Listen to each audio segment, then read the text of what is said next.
Vous avez la traversée de Job. Dieu et Job qui était là avec le Seigneur, qui le louait. Et ensuite, après, le diable qui disait au Seigneur, oh, tu lui as tout donné, donc c'est pour ça qu'il est là. Mais enlève un peu tout ce que tu lui as donné, on verra s'il est toujours là. Et c'était réellement ce qui s'est passé pour moi. Et là, je me suis dit, ok, Jésus, je te fais confiance pour la suite. Ok, tu m'as enlevé tout ça. Ok, c'est pas tout ça, c'est toi. Donc, si tu m'as enlevé tout ça, aide-moi à me reconstruire. Aide-moi à fixer vers toi. Plus je serai dans l'embarras, mais plus je vais te servir.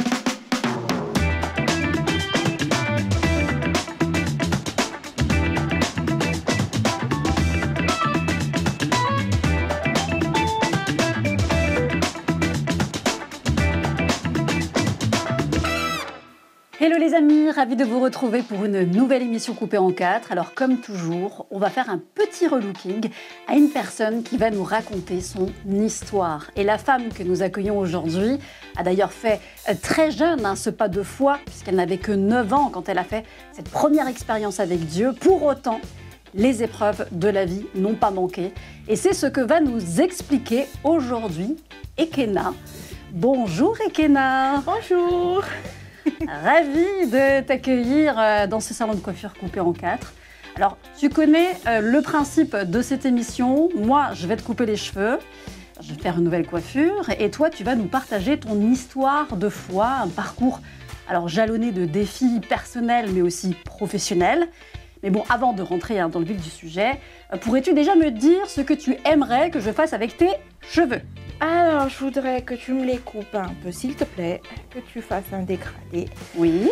Un peu plus de boucles, mais que ça soit également glamour. D'accord. J'ai envie d'être jolie. Bon, déjà, tu es déjà très jolie. On va te rendre encore plus jolie. Alors, parlons à présent un peu plus de toi personnellement. Ekena, toi, tu viens de Tananarive, c'est la capitale de Madagascar, dans une famille chrétienne. Et donc, tu as entendu parler de Dieu très jeune dans ta vie. Oui. Alors, je suis l'arrière-petite-fille de 2 pasteurs, un du côté de mon père et un du côté de ma mère. Ah oui, quand même, oui.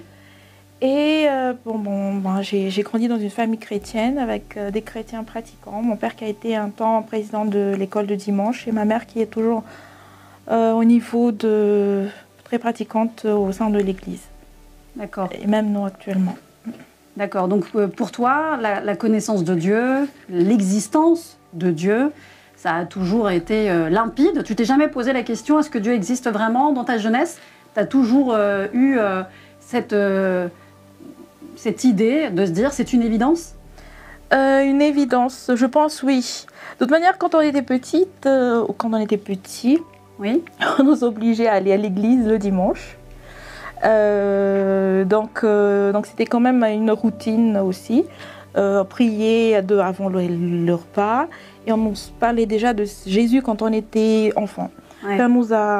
Les parents nous avaient acheté un livre, donc c'était un livre pour enfants, un livre de la Bible, et moi j'adorais lire à l'époque, et donc je lisais, et avec des images, et à côté il y avait des contes. Il y a des histoires, l'histoire de Jésus, l'histoire de ses disciples, comment Jésus a pris un enfant qui a dit non. Laissez venir à moi les petits-enfants, voilà. Ne les empêchez pas. Oui, donc ça c'était quand même quelque chose que j'ai aimé lire, mais pour moi quand j'étais une petite fille, c'était comme un conte, quoi. Moi j'ai aimé lire, donc j'ai lisé un conte pour enfants, avec des images, et avec ce Jésus que j'entendais. Alors toi aujourd'hui tu es pharmacienne, tu travailles dans la recherche clinique et en parlant de recherche, tu as trouvé Dieu très tôt finalement comme tu nous l'expliquais déjà dans cette première approche avec tes parents, mais n'empêche que c'est à 9 ans que tu as fait ta première rencontre avec Dieu.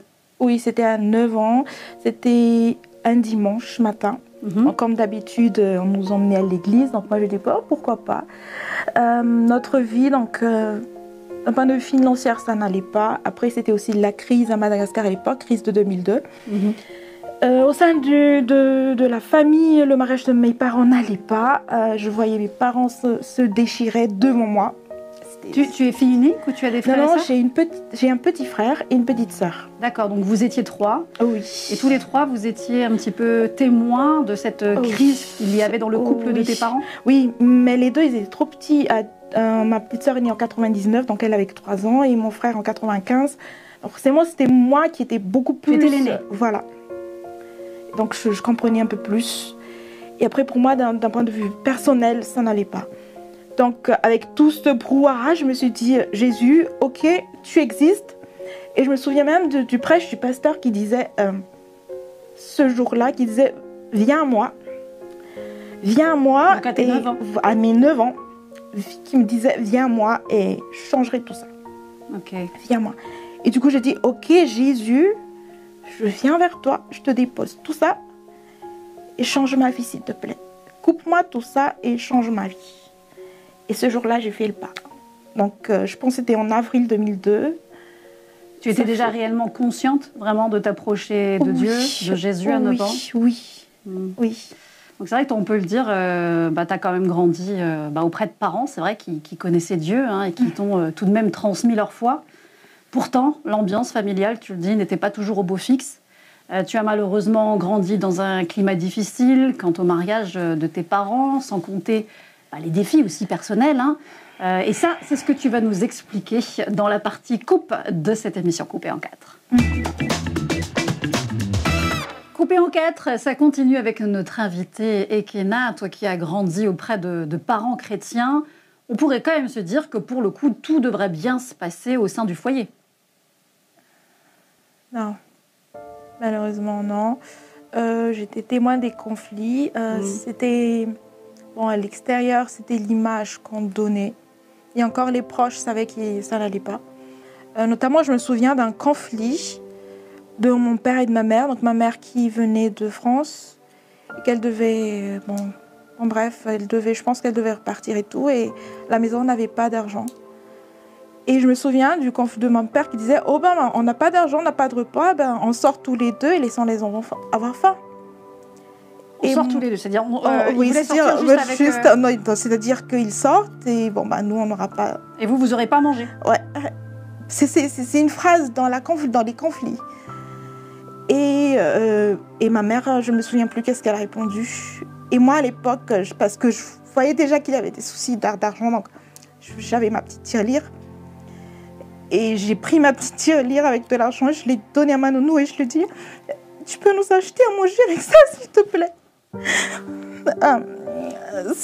Je n'avais que 700 ariari à l'intérieur. Ma nounou qui m'a regardée et elle a un peu ri. Bon bref, bien sûr, ma mère et mes parents ne nous ont pas laissés, mais être témoin de ça quand on a que 9 ans, c'est vrai que c'est déstabilisant quand même.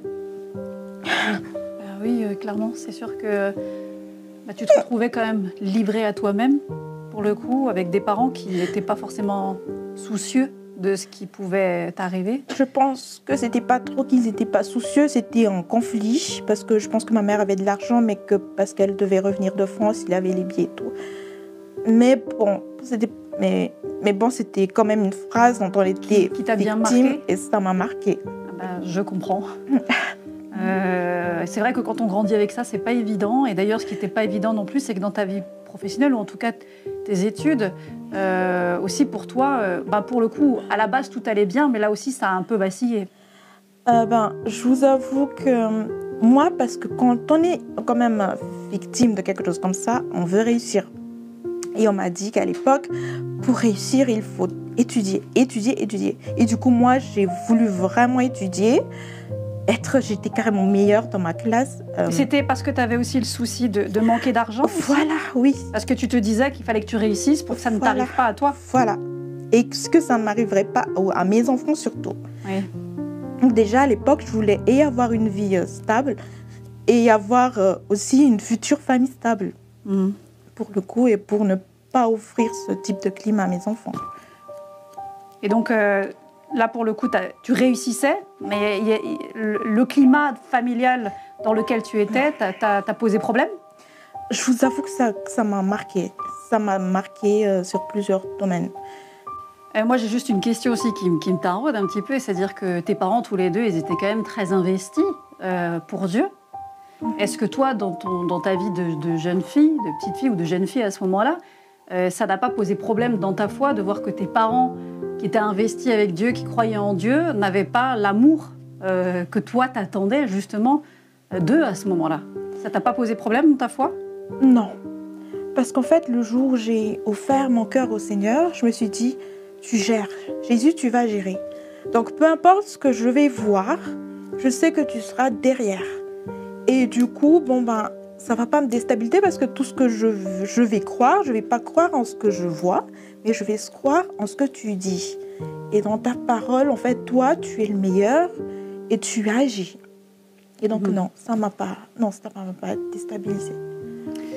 Et c'est vrai qu'il y en a que c'est tellement compliqué de trouver sa place quand on a manqué d'amour, de repères stables au sein de son propre foyer dans lequel on a grandi. D'ailleurs, toutes les blessures qui s'enchaînent dans ta famille vont aussi créer de vraies divisions et même des séparations. Mais ça, c'est ce que nous allons découvrir pour la suite de ton histoire dans la partie coiffage de cette émission Coupée en 4.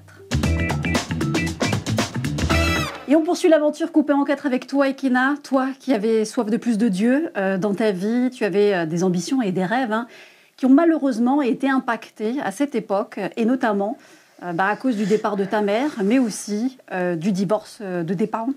Oui, alors en fait, d'abord après ma conversion, donc notre vie a quand même augmenté, comme une flèche. C'est-à-dire que ça allait mieux. Mon père était devenu diacre. Ma mère revenait de France, elle venait de terminer ses études. Point de vue financier, ça allait bien. Comme on était pratiquants à l'église, donc quand nous on pratique et on offre nos services et on offre nos finances. Donc forcément, on a été quand même considérés comme une famille aisée.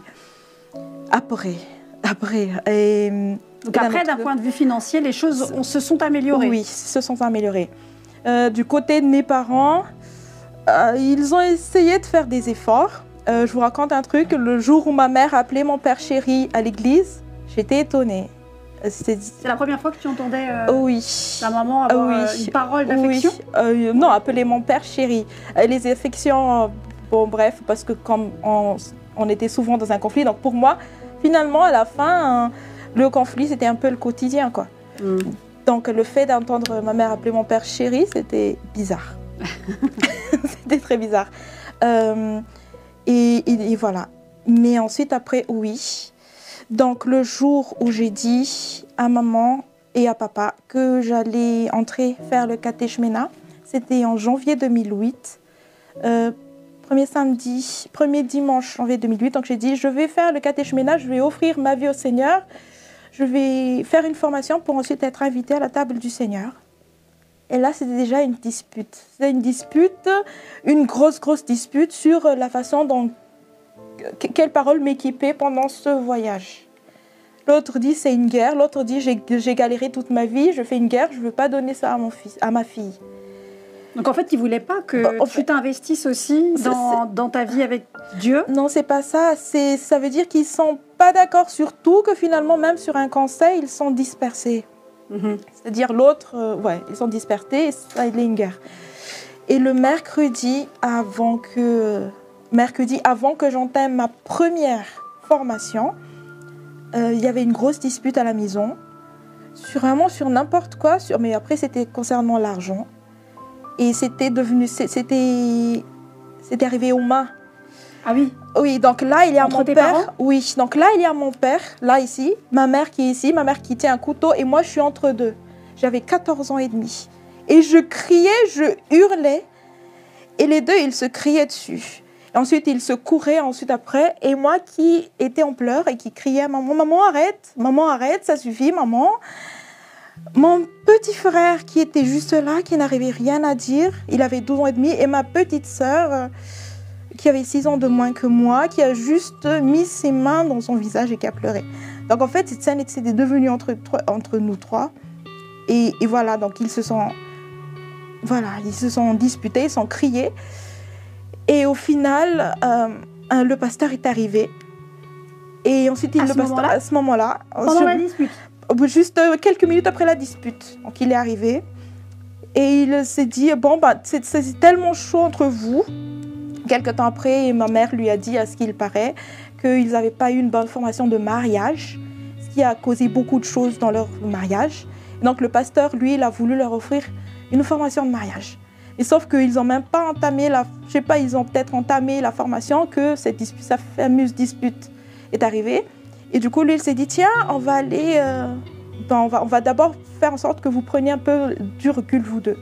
Sauf qu'au moment où le pasteur a pris maman en partant de la maison, c'était la fin du mariage, quoi. Et je savais que c'était la fin. Donc finalement... au final, tes parents voilà, au final, mes parents ont divorcé. Et en fait, quand j'étais petite, je me suis dit que même si... T'avais quel âge quand les parents ont divorcé? 14 ans et demi. Donc j'étais en classe de 3e. J'allais terminer ma secondaire, j'allais préparer mon brevet d'études du premier cycle à Madagascar. D'accord. À l'époque, et les études se passaient bien? Ah, et à l'époque, j'étais quand même meilleure de ma classe, à l'époque. Parce que je me suis dit, à l'époque, bon, ils se disputent peut-être comme des pieds, mais ils ne sont pas divorcés. Donc, pour le moment, j'ai encore mes parents avec moi. Avoir des tierces personnes, des beaux-parents, à ce qui paraît, c'est pas toujours bien. Donc, heureusement quand même qu'ils sont toujours là. Je vais faire ma vie, je vais étudier. Mais là, janvier 2008, je savais que c'était fini, que j'allais passer à autre chose. Ouais, c'était le divorce. Ouais. Et ça a impacté tout. Ça m'a impacté sur les relations avec mes parents. Ça a impacté mes études. Puisque ensuite après j'ai changé de lycée et même maintenant je me demande est-ce que mon choix de lycée était favorable pour moi à cette époque. Bon bref, je n'entre pas trop dans... Oui, d'accord. Donc voilà. D'accord, et c'est vrai qu'au final, c'est aussi bizarrement à ce moment-là que tu ressens que Dieu te parle. Ce moment où tout s'écroule devant toi, c'est comme si au-delà de tout ce que tu vivais, tu ressentais que Dieu voulait voir quelque part si malgré tout tu allais quand même le choisir. Oui, alors voilà ce qui s'est passé après le divorce de mes parents. Tout s'est écroulé. D'abord mes études, effectivement. Donc si j'étais parmi les meilleures, donc finalement je dédringolais. J'ai même en terminale, j'ai un tel souci qu'on a eu peur que je passerais mon bac, alors que j'étais quand même parmi les élèves favorables à l'époque. D'un point de vue financier, ça n'allait pas parce que quand mes parents se sont divorcés, l'autre, bon, l'un d'eux a eu quand même une vie stable et a continué à avoir quand même de l'argent, mais l'autre, un certain temps, oui, mais ensuite après, ça s'écroulait. D'un point de vue financier, d'un point de vue, d'un point de vue social aussi, d'un côté, j'avais eu des soucis, mais c'était vrai que c'est comme si, vous avez la traversée de Job, Dieu et Job qui était là avec le Seigneur, qui le louait. Et ensuite, après, le diable qui disait au Seigneur, oh, tu lui as tout donné, donc c'est pour ça qu'il est là, mais enlève un peu tout ce que tu lui as donné, on verra s'il est toujours là. Et c'était réellement ce qui s'est passé pour moi. C'est comme si on a vécu comme ça. Voilà. On a enlevé tout ce que j'avais, l'argent, le peu d'argent déjà qu'on avait, on l'a enlevé. Les études qui me fait quand même mal. Tout. Les amis qui n'étaient pas finalement des amis, la famille qui on croyait proche, mais finalement on n'a pas été. Et dans ces moments-là, dans ce moment-là, il n'y avait que Jésus et moi. Et là, je me suis dit, ok, Jésus, je te fais confiance pour la suite. Ok, tu m'as enlevé tout ça. Ok, c'est pas tout ça, c'est toi. Donc si tu m'as enlevé tout ça, aide-moi à me reconstruire, aide-moi à fixer vers toi. Plus je serai dans l'embarras, mais plus je vais te servir. Plus tu vas m'enlever tout ça, plus je serai avec toi. Alors on comprend bien, Ekena, effectivement, c'était une période très difficile pour toi, mais ici, il faut le dire, un temps où il va y avoir quand même un tournant dans ta vie. Ça y est, tu vas rentrer dans une nouvelle saison quand même de vie avec plein de belles choses qui se préparent aussi, des projets auxquels tu t'attendais pas forcément. Et c'est ce que nous allons découvrir pour le coup dans la partie finition de cette émission Coupée en 4. On finalise tout doucement ta coiffure, Ekena, pour arriver ensemble vers ce moment de ton histoire où enfin de bonnes choses arrivent. Tu as donc 30 ans, diplômée, spécialisée dans ton domaine. C'est là que tu vois enfin le projet de Dieu s'accomplir dans ta vie. Et c'est lequel? Alors, j'ai été diplômée en pharmacie. Oui. Et ensuite, après le diplôme, donc, j'ai commencé à avoir de l'argent pour moi. Et j'ai fait des spécialisations. Donc actuellement, là, j'ai une stabilité de vie, stabilité financière. J'œuvre pour ça aussi. D'un point de vue familial, donc, je suis passée à une autre dimension. Donc là, d'un point de vue familial, je suis heureuse, comblée. avec ma famille, mon frère, ma sœur. Je passe souvent de bons moments avec eux. Dieu m'a donné de nouveaux amis que je salue également maintenant s'ils me voient. T'as donné une nouvelle famille quelque part? Oui, Dieu a renouvelé ça. Ouais. Et ensuite après, en termes de projet de vie, en termes pour lui. Donc, actuellement, je suis dans le community management du Top Chrétien. Je gère un groupe de maisons attaché à la Ligue pour la lecture de la Bible avec une bande de copines. Et je fais souvent des témoignages. Donc, je témoigne en fait par rapport à ce que j'ai vécu, par rapport aux gens en fait qui ont traversé à peu près les mêmes choses que moi. Et c'est comme je les considère comme des petits moi qui sont là et que moi je leur dis non, il faut s'accrocher, j'y suis là. Ouais, voilà.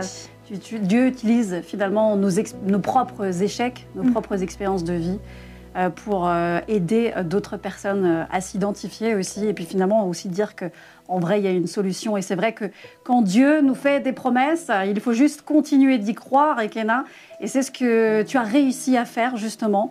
Alors pour le coup, est-ce que moi j'ai réussi ta nouvelle coiffure et ta nouvelle coupe de cheveux? Eh bien ça, c'est ce qu'on va découvrir dans la dernière partie de cette émission, un temps où on aura en plus le plaisir de découvrir ton précieux conseil. Alors vous, surtout, ne bougez pas. Et nous voici à la toute dernière partie de cette émission coupée en 4, c'est la découverte. Alors, est-ce que j'ai réussi ma mission, Ekena, de te transformer? Moi, j'ai l'impression que oui. On y va, tu es prête? Ouais, allons-y. Allez, on va regarder. Oh. Changement. Ouais, changement. Je peux? Oui, bien sûr. Oh là là, c'est trop joli, Chen. Wow, merci. Ça change. Une vraie transformation. Ouais. Tu es toute belle. Ouais, c'est joli. Merci. Ça me fait très plaisir. Alors, Ekena, il y a une transformation physique. Il y a aussi eu une transformation réelle dans ta vie avec Dieu. Et c'est d'ailleurs le principe de cette émission. Alors, si tu avais un conseil à donner à ceux qui nous écoutent, alors je vais te tourner justement vers eux, tu peux t'adresser à eux. Qu'est-ce que tu aimerais qu'ils retiennent de ton témoignage? De mon témoignage, je voudrais qu'ils retiennent que peu importe ce qu'on vit maintenant, j'ai pas choisi à vivre tout ça, mais peu importe ce qu'on vit maintenant, lorsqu'on le confie au Seigneur, lorsqu'on le vit avec le Seigneur nous sort vainqueurs. Le Seigneur tient ses promesses, le Seigneur conduit, il renouvelle aussi, il enlève les mauvaises choses, renouvelle, et il donne en abondance. Donc tenez bon, il est toujours là, et au nom du Seigneur, vous serez vainqueurs. Amen. Merci beaucoup, Ekena, pour ce précieux conseil. Et puis moi, le défi que j'avais envie de vous proposer cette semaine, c'est celui d'aller voir peut-être un de vos proches que vous n'avez peut-être pas vu depuis longtemps, quelqu'un de votre famille avec qui vous êtes peut-être en froid pour faire cette démarche de réconciliation. C'est tellement important, vous savez. Dieu aime ceux qui avancent avec humilité, quand bien même vous vous dites que ce n'est pas à vous, parfois, de faire le premier pas. Moi, je vous dis que celui qui est le plus proche du cœur de Dieu fasse le premier pas. Et je prie qu'au travers d'ailleurs de cet acte d'obéissance et d'amour, vous puissiez vous réconcilier et aller encore plus loin dans l'appel que Dieu a déposé sur votre vie. En tous les cas, moi je trouve que ton expérience de vie, Ekena, elle est très parlante aussi. Je te remercie pour ton authenticité, pour ton témoignage, je te remercie pour ton cœur. Et puis si d'ailleurs le témoignage d'Ekena vous a parlé, n'hésitez pas à nous laisser des commentaires sous la vidéo. Vous pouvez nous dire aussi vos propres témoignages. Si vous aussi vous pensez que votre témoignage, vous aimeriez le partager, vous pouvez aussi nous le notifier sous la vidéo. Et puis bien sûr vous abonner sur notre chaîne YouTube. Et puis on se donnera rendez-vous très bientôt pour un nouvel invité, une nouvelle transformation, bien sûr, et bien sûr, une nouvelle émission. À bientôt. Au revoir.